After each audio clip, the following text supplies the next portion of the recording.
Hello, and welcome again to Living English. Today, we're looking at reported speech.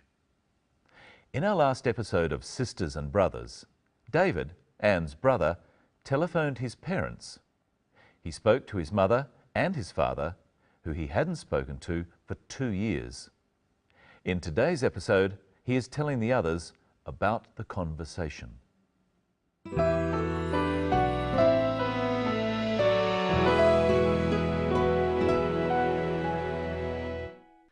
Goodbye. I'll see you soon. Yeah, I promise. I love you too.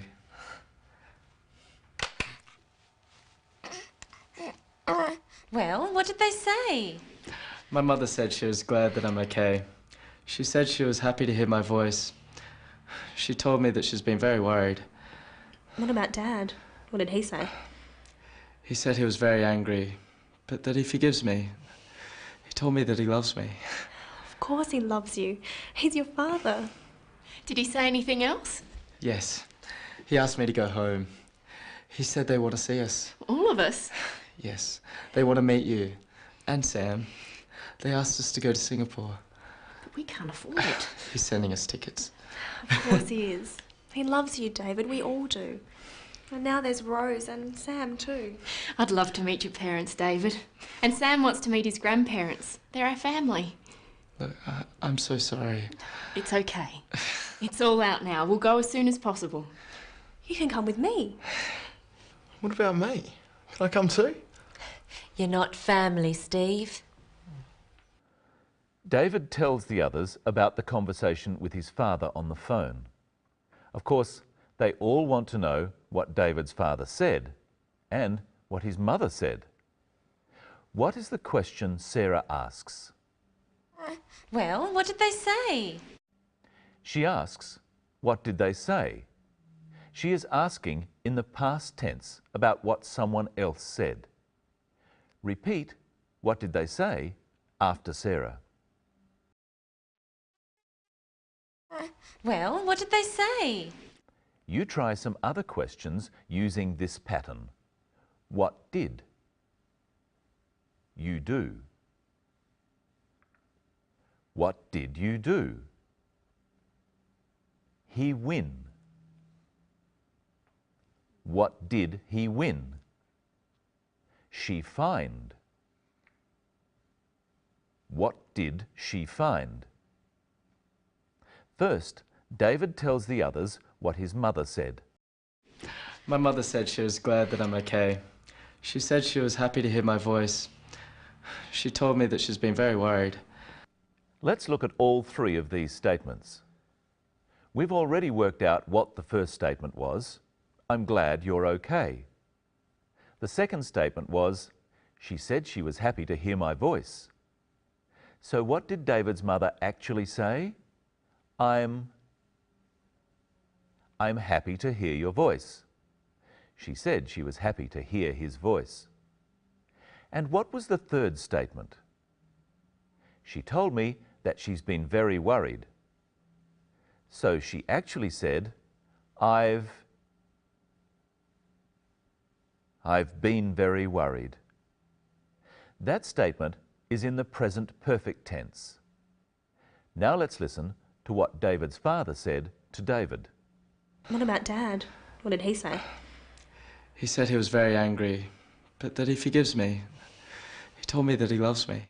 David's father said three things too. Sometimes when we report what someone else has said, we use the present tense and sometimes the past tense. Let's look at the three things David reports his father said and work out what David's father actually said. He said he was very angry. What did he actually say? I am very angry.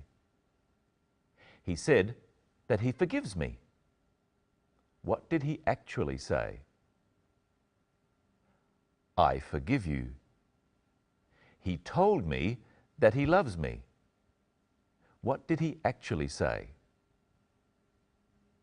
I love you. Let's look at David's father telling David what he wants him to do. Bring Rose and our grandson. Your mother and I love you. We want to see you. We want to meet your family. So Norman, David's father, made 4 statements. Let's turn those statements into reported or indirect speech. First, bring Rose and our grandson. What verb should we use? Told. He told me to bring Rose and their grandson. Notice that because bringing Rose and their grandson is something that is going to happen in the future, we can't use the past. We use the infinitive to bring. He told me to bring. The next statement was, your mother and I love you.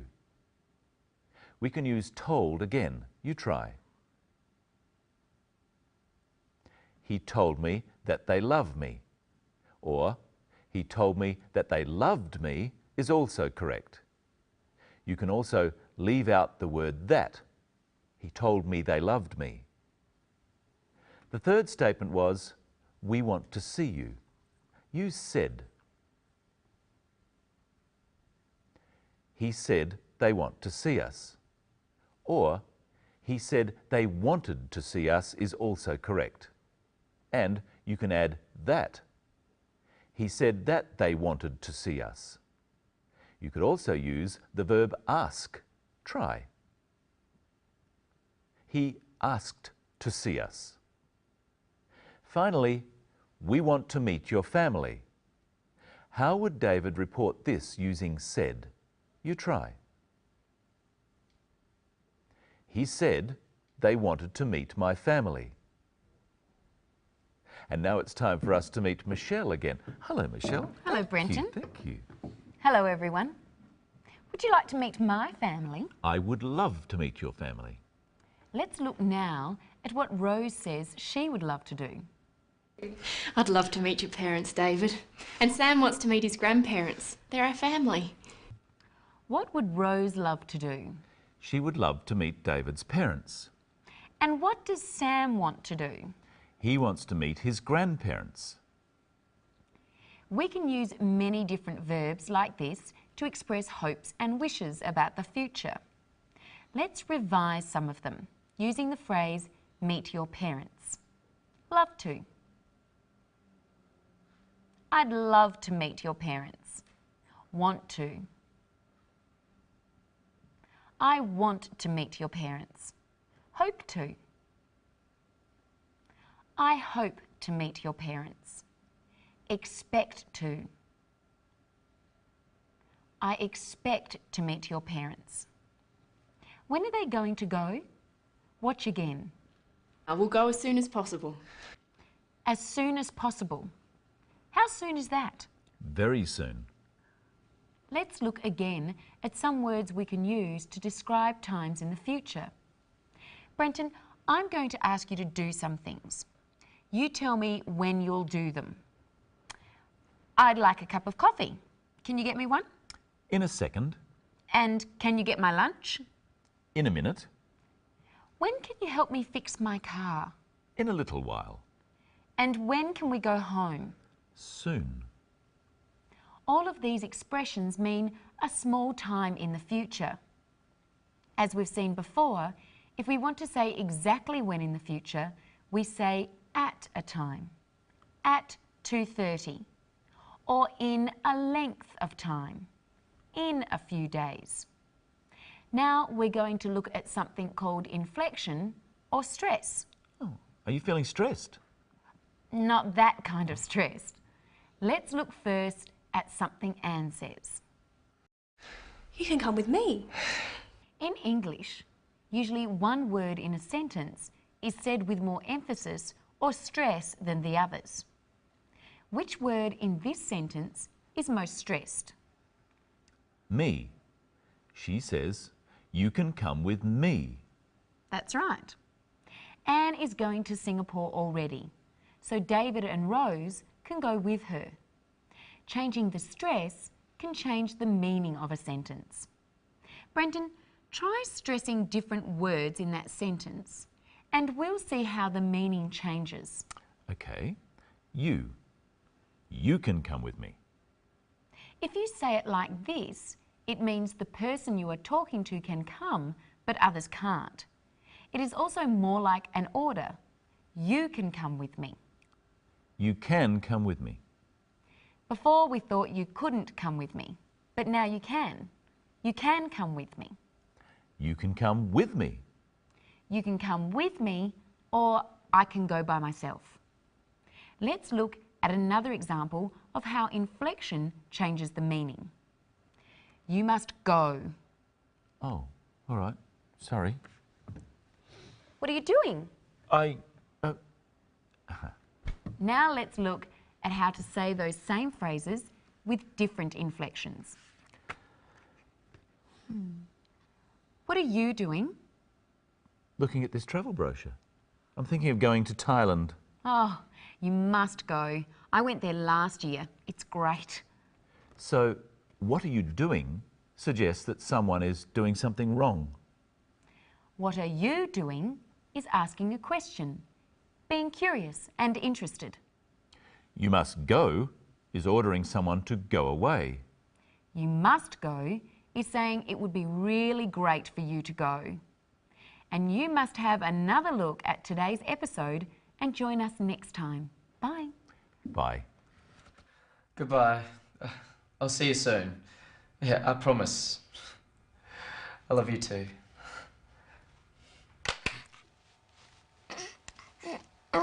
Well, what did they say? My mother said she was glad that I'm okay. She said she was happy to hear my voice. She told me that she's been very worried. What about Dad? What did he say? He said he was very angry, but that he forgives me. He told me that he loves me. Of course he loves you. He's your father. Did he say anything else? Yes. He asked me to go home. He said they want to see us. All of us? Yes. They want to meet you. And Sam. They asked us to go to Singapore. But we can't afford it. He's sending us tickets. Of course he is. He loves you, David. We all do. And now there's Rose and Sam too. I'd love to meet your parents, David. And Sam wants to meet his grandparents. They're our family. Look, I'm so sorry. It's okay. It's all out now. We'll go as soon as possible. You can come with me. What about me? Can I come too? You're not family, Steve.